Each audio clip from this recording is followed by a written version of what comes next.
Abu Dhabi से दिल्ली लौटे प्रधानमंत्री मोदी, यूएई में हुआ शानदार स्वागत। जर्मनी में G7 सम्मेलन में शामिल होने के बाद यूएई पहुंचे थे प्रधानमंत्री मोदी। कारोबारी रिश्तों को लेकर बेहद अहम रहा दौरा। देवबंद में एनआईए की छापेमारी, संदिग्ध आतंकियों के आधार कार्ड बनाने से जुड़ा हुआ है मामला। अरब सागर में Pawan Hans helicopter crash, ONGC के 3 कर्मचारियों सहित 4 की मौत। फैक्ट चेकर जुबैर को कोर्ट ने 4 दिनों की पुलिस कस्टडी में भेजा। धार्मिक भावनाएं आहत करने में हुई है गिरफ्तारी।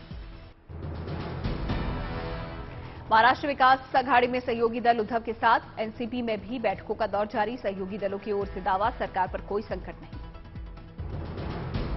सूत्रों से खबर, दिल्ली में वेट एंड वॉच नीति में बदलाव का हुआ फैसला। गृहमंत्री अमित शाह, जेपी नड्डा के साथ देवेंद्र फडणवीस और महेश जेठमलानी की हुई थी बैठक।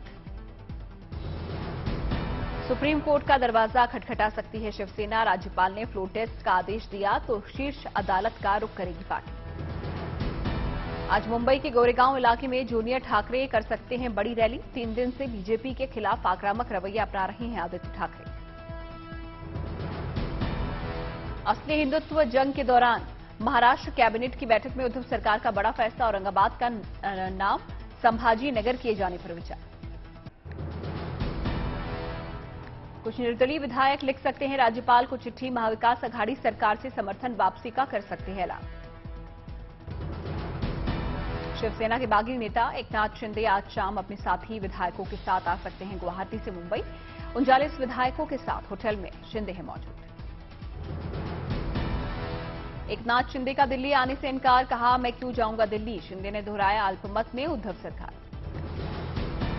एकनाथ शिंदे ने फिर शिवसेना पर ठोका दावा, कहा हम शिवसेना में ही हैं, अलग पार्टी नहीं बनाने जा रहे।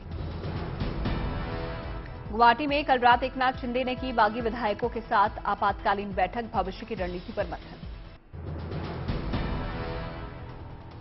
राज्यपाल भगत सिंह कोश्यारी से मिले बीजेपी नेता देवेंद्र फडणवीस। उनके साथ कुछ विधायक भी रहे मौजूद। बीजेपी ने की फ्लोर टेस्ट की मांग।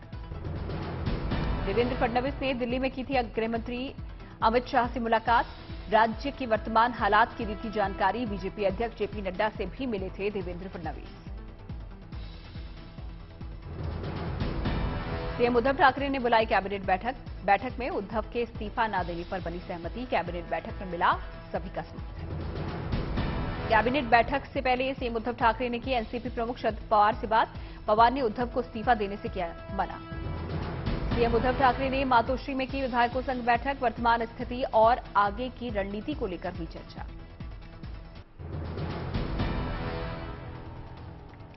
सीएम उद्धव ठाकरे के समर्थन वाले विनायक राउत ने कहा, शिंदे गुट के 20 विधायक हमारे संपर्क में। एकनाथ शिंदे ने कहा, हम सब अपनी मर्जी से गुवाहाटी आए, हमारा कोई विधायक किसी के संपर्क में नहीं। शिंदे बोले, हम सब लोग अभी शिवसेना में हैं और रहेंगे। अगला कदम क्या होगा जल्द बताएंगे। बॉम्बे हाईकोर्ट में दायर की गई याचिका। उद्धव ठाकरे, आदित्य ठाकरे और संजय राउत के खिलाफ एफआईआर दर्ज करने की मांग। राज्यपाल को पत्र लिख सकते हैं निर्दलीय विधायक। महाविकास अघाड़ी सरकार से समर्थन वापस लेने का कर सकते हैं ऐलान। उद्धव ठाकरे की बागियों से इमोशनल अपील। परिवार के मुखिया के रूप में मुझे आपकी चिंता। एकनाथ शिंदे ने कसा तंज, कहा सीएम के बेटे और उनके नेताओं ने विधायकों को अपशब्द कहे और सीएम सरकार को बचाने के लिए समर्थन मांग रहे हैं। बीजेपी शिंदे गुट को सरकार का सामने आया फॉर्मूला। शिंदे गुट को मिल सकते हैं 8 कैबिनेट मंत्री, 5 राज्य मंत्री। शिंदे को मिल सकता है डिप्टी सीएम का पद। ईडी ने संजय राउत को दूसरा समन भेजा। 1 जुलाई को पेश होने के लिए कहा। संजय राउत ने ईडी से 7 जुलाई तक का मांगा था वक्त। महाराष्ट्र के सियासी संकट के बीच शिवसेना ने लिया ठाणे के मेयर के खिलाफ एक्शन। मेयर मीनाक्षी शिंदे को पार्टी से निकाला।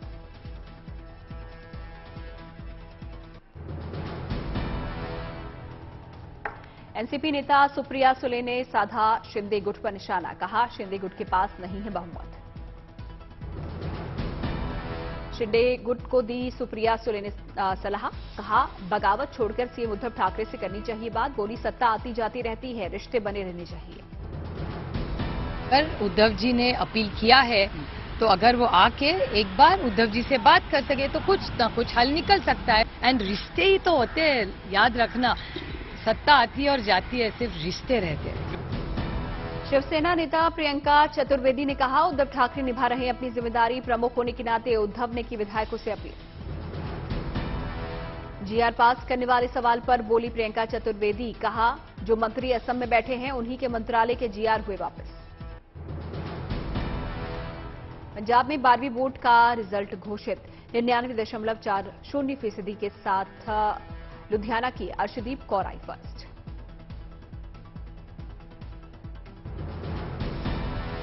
बारहवीं में लगभग 97% छात्र हुए पास, टॉप 3 में छात्राओं ने अपनी जगह बनाई।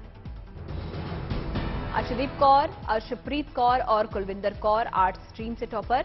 इस बार पठानकोट जिले का पास प्रतिशत सबसे ज्यादा। असम में 12वीं का रिजल्ट हुआ जारी, 83.48% छात्र हुए पास। स्वर्गीय पिता की मोम की प्रतिमा उपहार में पाकर भावुक हुई दुल्हन, वीडियो इंटरनेट पर वायरल।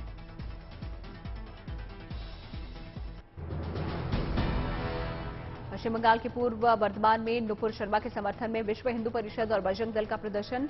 शिवलिंग का अपमान करने वाली पोस्ट करने पर फुरफुरा शरीफ के पीरजादा सिद्दीकी को फांसी देने की मांग। हिमाचल के मंडी में मुख्यमंत्री जयराम ठाकुर ने सरदार पटेल यूनिवर्सिटी के कार्यक्रम में लिया हिस्सा, आजादी में सरदार के योगदान को किया याद। भारत की पहली स्वदेशी mRNA वैक्सीन को मिली इमरजेंसी इस्तेमाल की मंजूरी। जेनोवा बायोफार्मा ने बनाया है टीका, सूत्रों के मुताबिक 18 साल से ऊपर के लोगों को लगेगी वैक्सीन।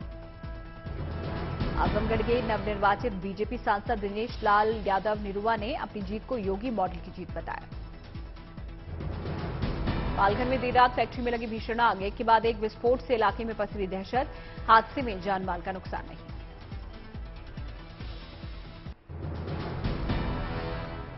उत्तर प्रदेश के शामली में आरएलडी अध्यक्ष जयंत चौधरी के बिगड़े बोल, पीएम मोदी को लेकर दिया विवादित बयान। बिहार विधानसभा परिसर में कांग्रेस विधायकों का प्रदर्शन, अग्निपथ योजना का किया विरोध। आरजेडी नेता तेजस्वी यादव ने किया विधानसभा के मानसून सत्र के बहिष्कार का ऐलान, आज विधानसभा परिसर में देंगे धरना। एमपी के दमोह में बीएसपी विधायक रामबाई की शराब दुकान हटाने की चेतावनी, कहा हटाई नहीं गई दुकान तो आग लगा दूंगी।